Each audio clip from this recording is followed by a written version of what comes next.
तारे टूटते हुए क्यों दिखाई देते हैं? दोस्तों, आपने कभी न कभी तो आसमान में इस तरह की व्हाइट लाइट स्ट्रीम को तो जरूर देखा होगा, जिसे अक्सर लोग टूटता तारा कहते हैं। लेकिन मैं आपको बता दूं कि ये किसी तारे का टूटना नहीं है। तो क्या है इसके पीछे की साइंस? चलिए जानते हैं इस वीडियो में।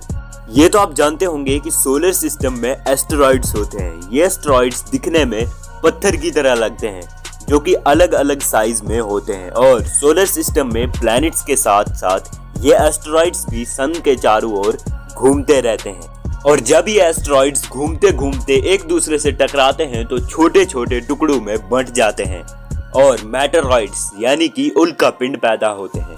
इन्हें स्पेस रॉक भी कहा जाता है। ये मेटेरॉइड्स भी अलग अलग साइज के होते हैं।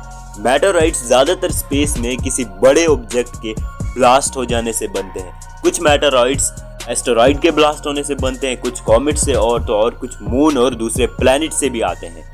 अब आपको ये तो पता चल गया होगा कि मेटेरॉइड्स यानी कि उल्कापिंड क्या होता है। अब आते हैं अपने मेन पॉइंट पे। वो लाइटनिंग, जिसे टूटता तारा कहते हैं, वो अक्सर क्यों होती है?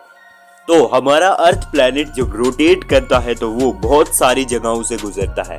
और जब कभी अर्थ प्लैनेट ऐसी जगहों से पास होता है जहाँ पे ये मेटेरॉइड्स की संख्या बहुत ज्यादा होता है, तो इनमें से कुछ मेटेरॉइड्स को अर्थ ग्रेविटी के कारण अपनी तरफ खींच लेता है। और जब ये मेटेरॉइड्स अर्थ के एटमॉस्फेयर यानी कि वायुमंडल, जो कि अर्थ की लेयर है जिसमें कई गैसेस धूल कण मौजूद है, जब ये मेटेरॉइड्स अर्थ के एटमॉस्फेयर में इंटर करते हैं तो हवा की रगड़ से गर्म होकर चमकने लगते हैं।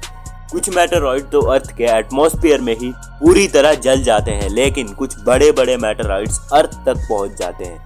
उन्हें जब गिरता हुआ हम देखते हैं तो एक व्हाइट लाइट की स्ट्रीम बन जाती है, जिसे हम टूटता तारा या फिर फॉलिंग स्टार कहते हैं।